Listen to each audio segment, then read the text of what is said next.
ដឹងគេមានសង្សារតែខ្ញុំលួចស្រឡាញ់អារម្មណ៍ទៅរៀបរយកុំភ្លេច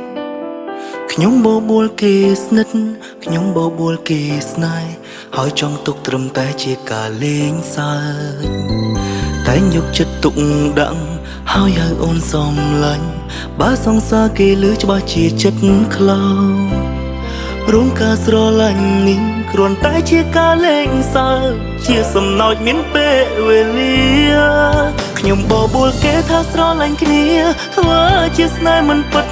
គ្រាន់តែបំពេញចិត្តមានមួយគ្រា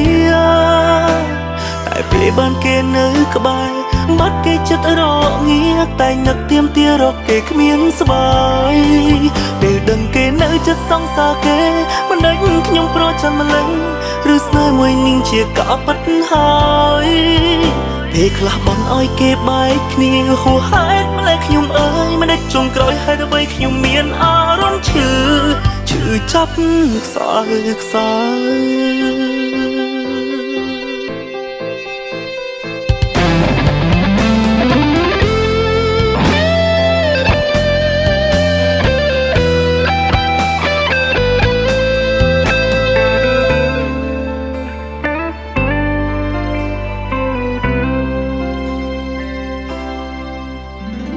ដឹងគេមានសង្សារ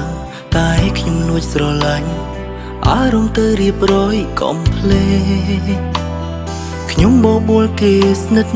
ខ្ញុំបបួលគេស្នេហ៍ហើយចង់ទុកត្រឹមតែជាការលេងសើចតែយកចិត្តទុកដាក់ហើយហៅអូនសំឡាញ់បើសង្សារគេលឺច្បាស់ជាចិត្តខ្លោចរងការស្រឡាញ់នេះគ្រាន់តែជាការលេងសើចជាសំណោចមានពេលវេលាខ្ញុំបបួលគេថាស្រឡាញ់គ្នាធ្វើជាស្នេហ៍មិនពិតគ្រាន់តែបំពេញចិត្តមានមួយគ្រា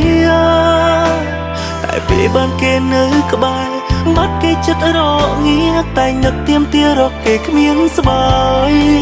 ពេលដឹងគេនៅចិត្តសង្សារគេមិនដឹងខ្ញុំប្រចាំម្លេះឬស្នេហ៍មួយនឹងជាការពិតហើយ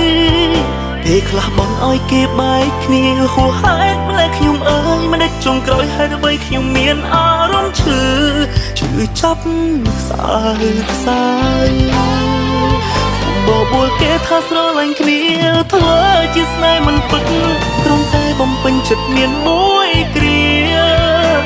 តែពេលបានគេនៅក្បែរបាត់គេចិត្តរងាតែនឹកទៀមទារកគេគ្មានស្បាយពេលដឹងគេនៅចិត្តសង្សារគេមិនដឹងខ្ញុំប្រចាំម្លេះ